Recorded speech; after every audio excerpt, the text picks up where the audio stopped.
So yeah, we've got this pipeline of like, oh, okay, I need to be self-aware. That self-awareness and me dissecting myself gives me self-consciousness.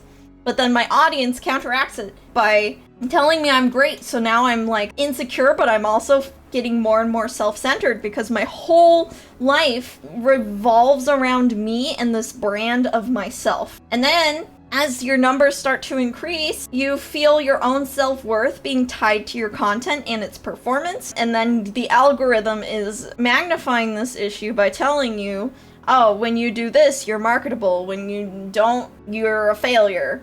And then you're becoming a caricature of yourself, and you're kind of like building this like glass palace of mirrors where you're like self-obsessed, honestly. And I'm speaking from experience. There was a time where I was working 10-hour shifts at the animal hospital, and I was kind of daydreaming all the time of like, oh, this is what Yam should do next. This did well, so I need to do this. And like when I got a banger tweet, I was just like, oh my gosh, yeah, you know, my educational content is doing so well, it's helping so many VTubers.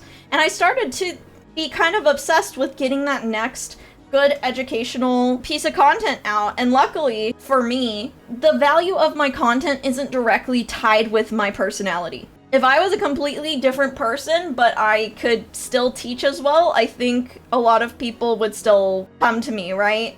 I think there's less people here for my personality than the topics I talk about, which is, I think, a blessing, honestly. But yeah, when you're a streamer, when you're a VTuber who specifically your brand, your personality, and like the way you do things, that is your brand, and that is the reason people are coming to you, you kind of get in this house of mirrors where you're just kind of obsessed with yourself, whether you like it or not.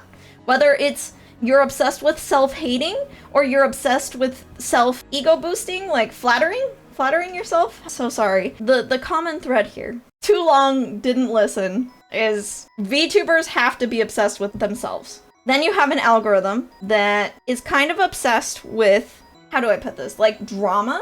Not just drama. The negative, the shocking, the enraging, the sad. So what do you think's gonna happen? You've got VTubers who are obsessed with themselves, whether that be positive or negative, who are making themselves their brand. And then you're like, okay, to get that next high, to get that next success, you better adhere to that algorithm. Yeah, I'm hoping I'm constructing the building blocks for you to understand where I'm coming from.